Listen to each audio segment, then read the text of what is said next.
specific question, and this is about hours of service for truckers. Do you feel as though that you are endangering the lives of any American on the roadway with the hours of service waivers that are being given for truckers that are hauling something related to COVID or, Clorox or automobile parts? What's going on with the truckers? This is a big debate right now that's going on. Is the hours of service really for the safety of truck drivers, right? Or is it really for control?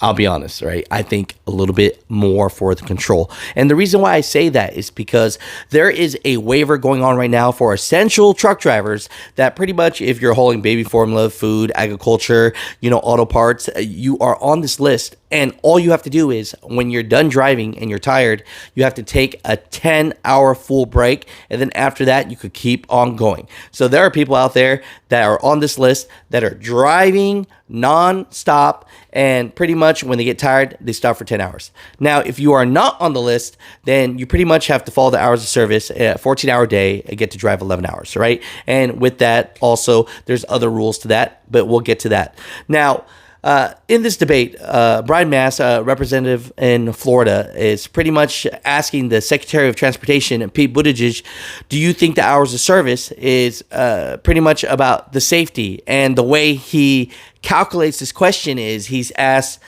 do you think that what the truck driver is hauling determines how safe they are? Well, we think the waivers are justified or we wouldn't enact them. I do think that over time we're going to learn from the data that come back on what effect, looking back on these years, the waivers will have determined to have. But of course, if we didn't believe that they were a responsible way to strike the balance, we wouldn't pursue them. Agreed with you, Secretary. If we didn't believe that they were responsible, they wouldn't be in place. So there are hours of service waiver for allowing truckers who carry food, fuel, products to fight COVID, livestock, car parts, a host of things on that list. And they can basically set their own flexible driving schedule that they otherwise wouldn't be allowed to, as long as they take a 10-hour break each day. So it's far more simple than what they otherwise fall under without that waiver. So I would say it in this way. I think you and I could agree that a trucker is not a safer driver because they're carrying Frosted Flakes that might be on the waiver list versus laundry detergent. That would be an agreeable statement?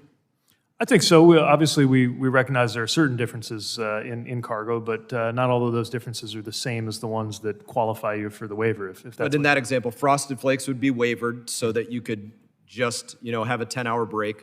Laundry detergent wouldn't be waivered. Okay. So that wouldn't make a difference in the quality of the trucker or how they perform their duties or safety? I hope not. I would hope not as well. And so he gives the example of Frosted Flakes. One truck driver hauling Frosted Flakes versus the other hauling detergent, right? The only real difference from what they're hauling is one is on the essential list, which is the food, Frosted Flakes, and the other one, detergent, is not. Likewise, we couldn't say that they would be better because they're carrying Clorox wipes versus baby clothes, right? And the list could go on and on.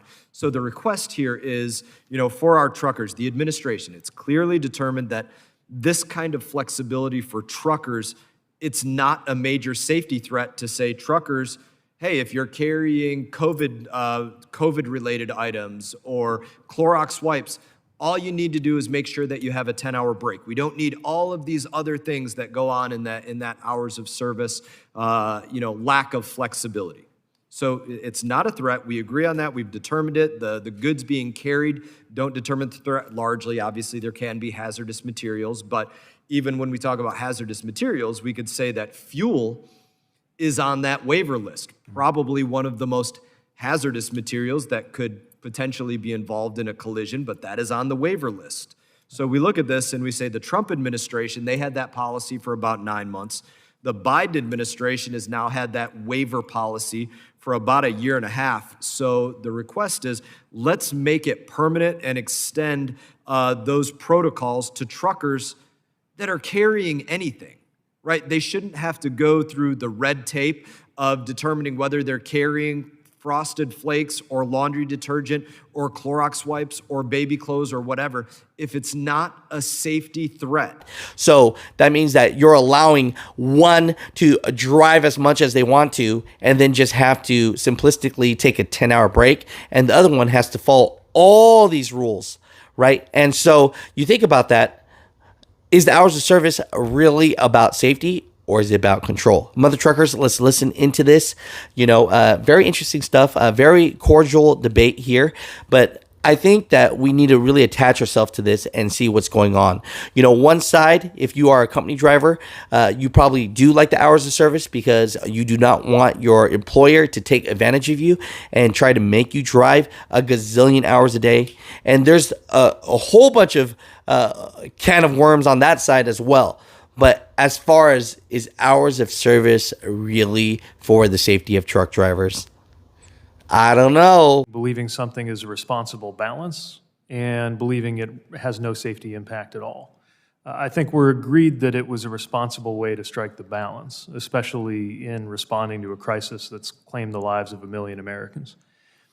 I would want to see more data suggesting that there was no safety impact at all before I could endorse the conclusion that you're speaking to. But I do think it is reasonable to say that any time, even if it arises out of an emergency, we gather data from some kind of flexibility being introduced, we should learn from that and include that in our decision-making for the future. I just wouldn't say that we've reached the point where we think that in any way justifies releasing those safety requirements wholesale. Yeah, and I can appreciate you wanting to look at the finer data points of this. It would be wrong for us not to do that. But again, just to close that, we can see that we are assessing there's not a big enough safety threat to get rid of it. It's gone on for 9 months under Trump and a year and a half, plus 2 years under Biden. So it's not a big enough safety threat to not do that.